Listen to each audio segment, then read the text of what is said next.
এই যে ট্রাফিক মাইক্রোফোনগুলোর ফাংশানগুলো আপনারা সবাই বুঝতে পারেন না, যেটা আমি খুব ভালোভাবে বুঝিয়ে দিচ্ছি এই ভিডিওর মাধ্যমে, আপনাদের আর পরে কোনো সমস্যা হবে না। প্রথমেই এটা হচ্ছে পাওয়ার অফ আর অন। যদি কোনো কিছু রেকর্ডিং করে সেটা শুনতে চান তাহলে এই বোতামটা টিপতে হবে। এখানে লেখাই আছে রেকর্ডিং, তারপরে আছে ব্লুটুথ বা প্লে। এখানটা প্লে বা ব্লুটুথে মোবাইল থেকে ব্লুটুথ কানেক্ট করে এটাতে গান শোনা যাবে।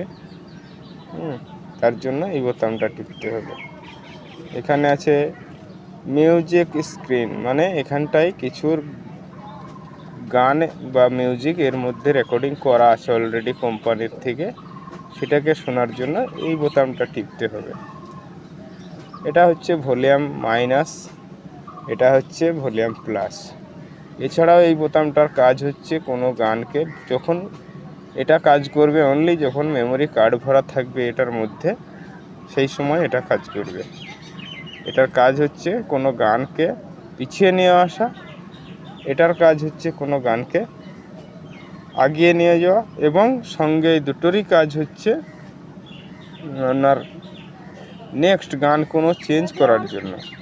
এই গানটা আমার ভালো লাগছে না, পরের গানটা শুনবো, সেক্ষেত্রে এটা শুনতে হবে। পিছনের গানটা শুনলে এটাকে টিপতে হবে। এই দুটোর কাজ হচ্ছে এইগুলো।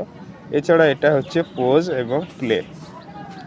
এই হচ্ছে আপনার এই ব্লুটুথ মাইক্রোফোনটার পুরো ফাংশান। এছাড়াও এখানে সাইডে আছে একটা মেমোরি স্লট, যেখানে আপনি মেমোরি কার্ড ভরে গান শুনতে পারবেন। এটা হচ্ছে চার্জিং পয়েন্টার, এটা হচ্ছে ইউএসবি পয়েন্টার। এই হলো এই মাইকটার ফাংশান, অন্য কিচ্ছু নেই এর মধ্যে। অনেক বন্ধুরা আমাকে বলে এটা বুঝতে পারছি না, একটু দেখিয়ে দাও, সেটা বোঝানোর জন্য এই ভিডিওটা করা হলো।